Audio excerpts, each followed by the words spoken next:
Hey everyone, welcome to The Explainer. Today we're unpacking a really incredible metaphor from day 5 of 31 Days of Worship, which focuses on the epic historical narrative of crossing the Jordan River. What makes this so compelling is how perfectly this ancient event maps onto the psychological and spiritual struggles we all face today. Seriously, if you've ever felt completely stuck, overwhelmed, or blocked from your goals, the breakdown we're going to look at offers a very precise step-by-step framework for making sense of that experience. Let's jump right into it. Joshua 3:5 sets the stage with this absolute mic drop of a quote. And Joshua said unto the people, Sanctify yourselves, for tomorrow the Lord will do wonders among you. This is the catalyst right here. It's this moment of profound anticipation. The promise of wonders happening tomorrow kicks off the entire journey we're exploring. But to truly appreciate the weight of a word like tomorrow, we really have to understand what these people lived through yesterday and the day before that, and honestly, the decades before that. To really grasp the gravity of Joshua's promise, we first need to look at what Israel went through before this. We're talking 40 years of waiting in the wilderness, 40 long years of wandering. Just think about the sheer physical and emotional exhaustion of that reality for a second. I mean, we lose our patience waiting in traffic for 40 minutes, right? Let alone 40 years in a brutal desert.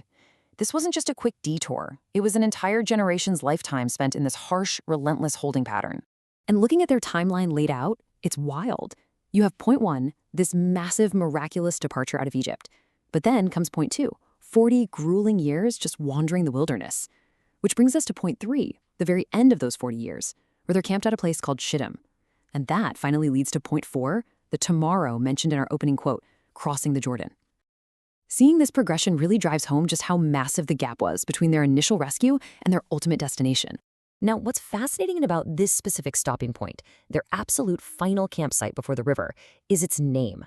Joshua led the people to a place called Shittim. And honestly, this wasn't just some random geographical coordinate on a map. The name of this location carries a deep, symbolic weight that perfectly wraps up everything they had just endured. In Hebrew, the word Shittim literally translates to a place of the wood, and with scourging thorns. Scourging thorns. That is such a visceral, painful description, isn't it? But it completely nails what their wilderness experience was like. It wasn't an easy stroll. It was tough, it was visceral, and it was full of these sharp, constant trials that just constantly tore at them. It was a landscape practically defined by hardship. And here's the devastating historical reality of those thorns. God actually allowed an entire generation to die out in that wilderness.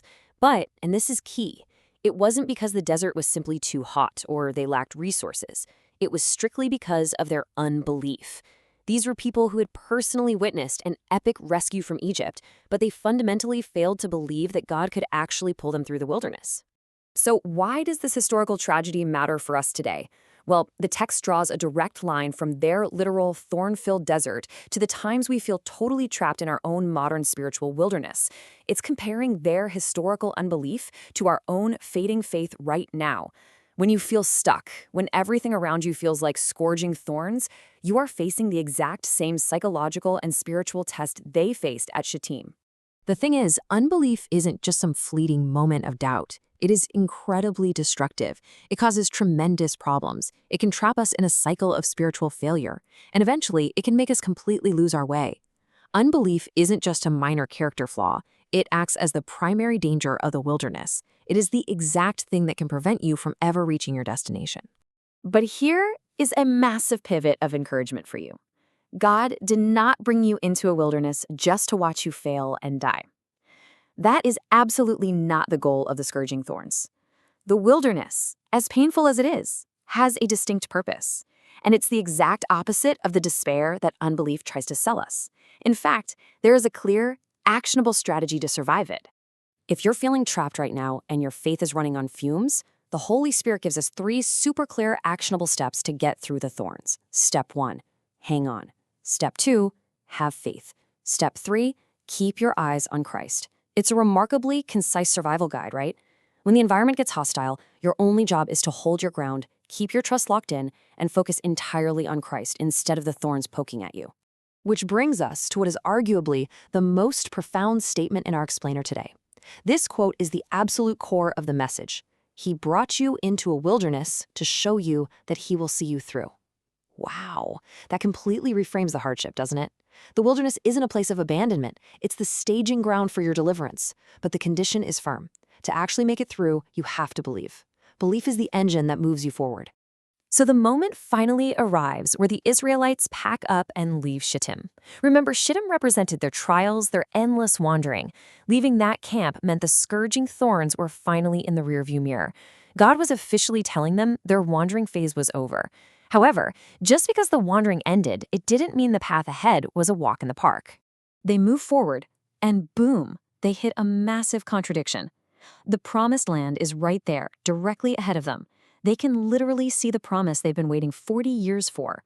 But standing right in front of it is the Jordan River. And we aren't talking about a little creek.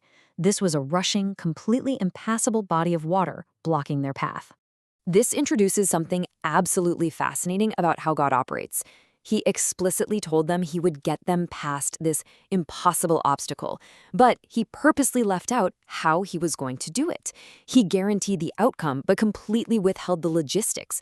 So they're standing at the edge of the water with a promise of success, but absolutely zero blueprint for how it's actually going to happen. And bringing this right back to your own spiritual journey. Maybe you've been given a promise, but right now, as you look at it, there seems to be a seemingly impossible Jordan River blocking it. You've survived your Shittim, you've put in the grueling time, you've held on to your faith, but now you are staring down an obstacle that, logically speaking, you simply cannot cross on your own. But here is the incredibly clear, liberating reality about our role in all of this. It is absolutely not our business to figure out how to cross the river. Seriously, let that sink in. Figuring out the how is not your job.